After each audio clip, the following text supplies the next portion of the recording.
এখানে আমি 1.5 কাপ বেসন নিয়ে নেব।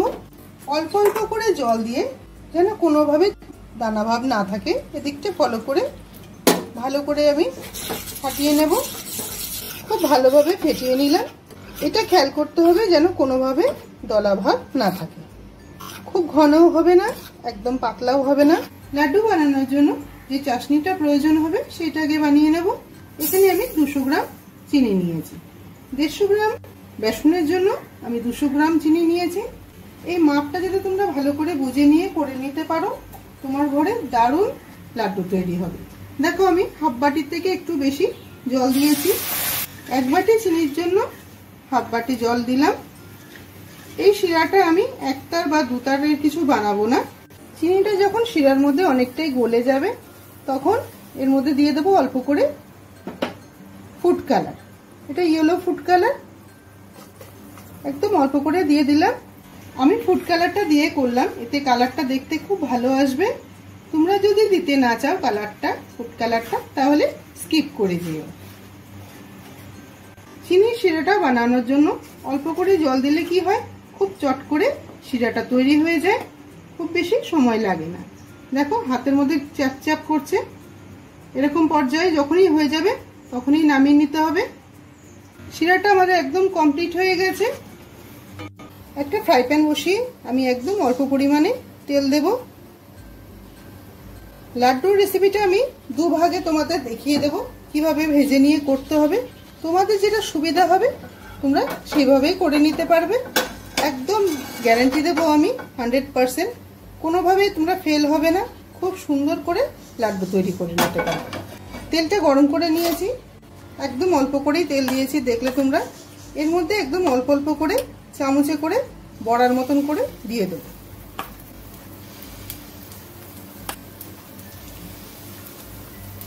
গ্যাসের ফ্লেমটাকে লো টু মিডিয়াম করে নিয়ে তারপর এগুলো হালকা ইয়েলো করে ভেজে নেব।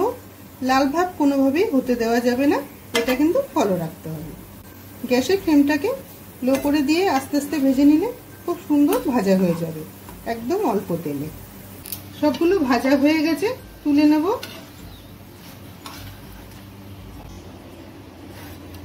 এবার আমি দ্বিতীয় পদ্ধতিতে ভেজে নেব।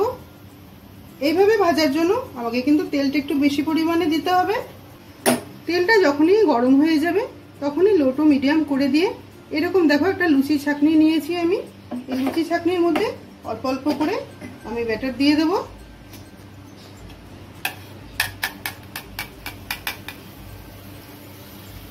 এরকম করে বুরিন্দার মতো করে আমি ভেজে নেব। দুটো পদ্ধতি একদম ইজি, তোমরা যেভাবে চাও সেভাবেই বানিয়ে নিতে পারো। এগুলো ভাজা হয়ে গেছে, তুলে নেব। তবে এই ছাঁকনিতে যখনই করবে তোমরা তখনই প্রতিবার কিন্তু ধুয়ে নিয়ে তারপর আবার নতুন করে দিতে হবে, তাহলে খুব ভালো বুরিন্দাগুলো তৈরি হবে। দুরকম করেই আমি ভেজে নিলাম লাড্ডু বানাবার জন্য। এবার এগুলো একটু ঠান্ডা হয়ে গেলে পরে আমি গ্রাইন্ডারে দিয়ে ঘুরিয়ে নেব। যেহেতু এগুলো একটু ছোট বুন্দির আকারে, একটু অল্প ঘোরালেই হয়ে যাবে। আর এটা তার থেকে একটু বেশি ঘোরাতে হবে, তবে এমনভাবে ঘোরাতে হবে একদম মিহি পেস্ট করব না, একটু দানা ভাব থাকবে। প্রথমে আমি বড়গুলো দিয়ে দেব।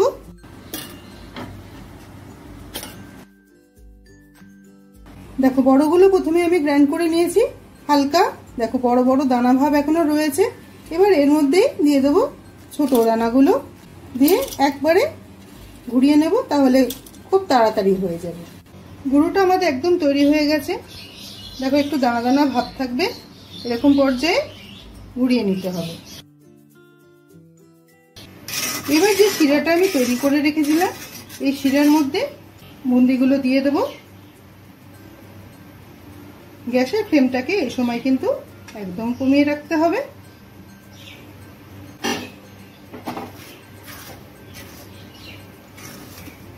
খুব ভালো করে মিশিয়ে দেব। ততক্ষণ একটু নেড়ে নেব যতক্ষণে না এই শিরাটা পুরোটা টেনে যায়। শিরাটা যখনই টানতে শুরু করবে তখনই এর মধ্যে দিয়ে দেব 2 চামচ ঘি। লাড্ডুর মধ্যে ঘিয়ের গন্ধ না হলে কিন্তু ভালো লাগে না। আমি সাদা তেলের মধ্যে বুন্দিগুলো ভেজেছি। তোমরা যদি চাও পুরোটা ঘিয়ের মধ্যেও ভেজে নিতে পারো। 2 চামচ দিয়ে দিলাম। দিয়ে দেবো 4 মগজ।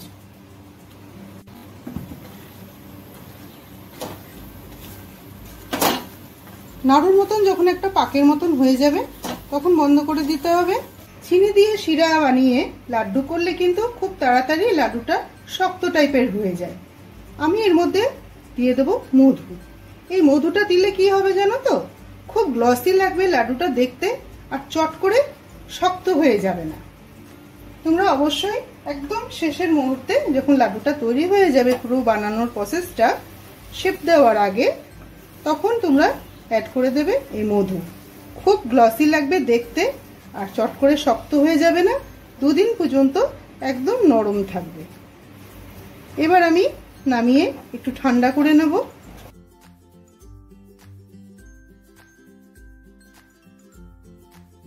একটু ঠান্ডা হয়ে গেছে। এবার আমরা লাড্ডুর শেপটা দিয়ে নেব। হাতের মধ্যে হালকা করে ঘি মাখিয়ে নেব, তাহলে আর হাতের মধ্যে লেগে যাবে না। দেখো কত সহজে লাড্ডুটা তৈরি হয়ে যাচ্ছে। এভাবেই প্রতিকটা গড়ে নেব।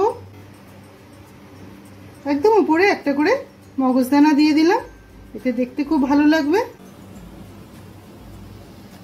মিষ্টির দোকানে যেমন বাটিতে পাওয়া যায় লাড্ডুগুলো, আমি সেইভাবেই বানিয়ে তোমাদের সামনে প্রেজেন্ট করলাম। দেখো তৈরি হয়ে গেল তো একদম মিষ্টির দোকানের মতো পারফেক্ট লাড্ডু আজকের থেকে তোমার রান্নাঘরে।